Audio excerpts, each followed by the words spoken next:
Sinabing hindi na makapag-antay. Ano nga ba ito kay Carla at bakit hindi sila makapag-antay? So bago natin pagpatuloy ang ating pag-support today's video, kung bago ka pa lang sa aking channel, please subscribe po, like, and pakit na rin po natin guys ang notification bell upang ma-update po tayo tuwing ako po nag-upload patungkol sa Team Kalingap.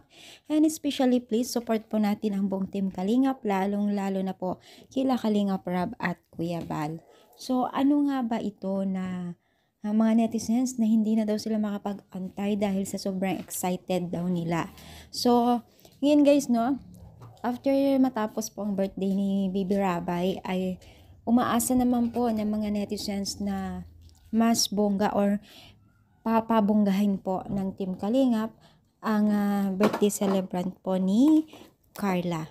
Kasi, syempre, di ba, pagdating ng 18th birthday, alam na natin na pinaka-special din yan, pinaka the best na birthday po ng isang tao, di ba? So, yan po, umaasa nga po sila na ay maging bongga daw sana ang birthday ni Carla. Actually guys, hindi naman pinapangarap talaga yan ni Carla.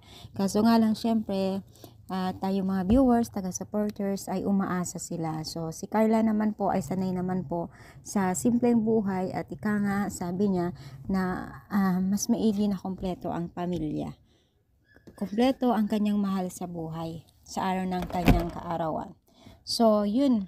Syempre, hindi na mapapayag yan ng Team Kalingap kahit simple lang ang gusto ni Carla, no? So, ano kayo guys? Anong news to? Kayo rin po ba excited at kaabang-abang para sa inyo ang malalapit na birthday celebrant ni Carla? I-comment down dito sa baba at palike po ang ating video. Thank you so much guys. More power and God.